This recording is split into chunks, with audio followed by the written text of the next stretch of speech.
В этом году год посвящен доблести и славы Великой Отечественной войне.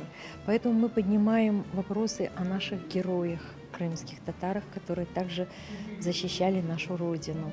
Мы надеемся, что Абдурим Ришидов, имя которого высечено на мемориале Вечного огня, будет увековечено в его родной деревне. В этом году действительно по всему Крыму уже было принято решение героев увековечить память установкой памятника.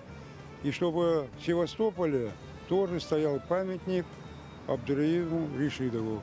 И школу 46-ю, где он учился, чтобы назвали именем героя Советского Союза Абдураима Ришидова. Неоднократно уже и крымско-татарская община, и сегодняшние выступающие говорили о том, что у нас есть герой, который родился в селе Мамашай, и он герой Советского Союза, летчик. Его именем предлагали назвать школу. Я думаю, что это очень правильное предложение, и полагаю, что сегодняшний разговор будет иметь реальные последствия.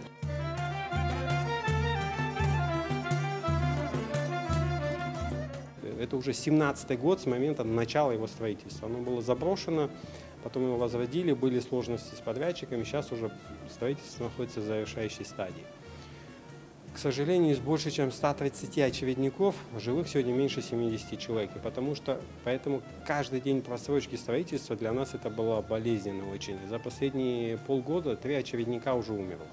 И поэтому для нас очень важно, чтобы дом все-таки в ближайшие 2-2,5 месяца было завершено строительство. Очередники эти квартиры получили.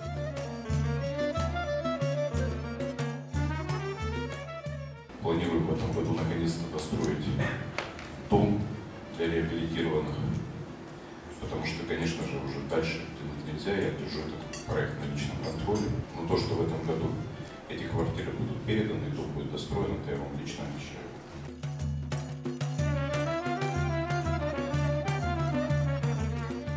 Исторически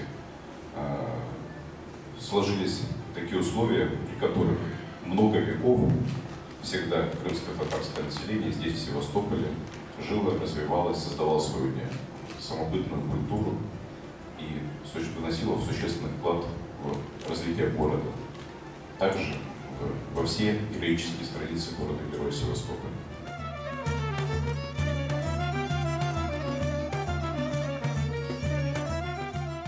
Bugün Axyar cemaatçılığı mında bir Kırım Tatar meselesinde konferensiya yapa.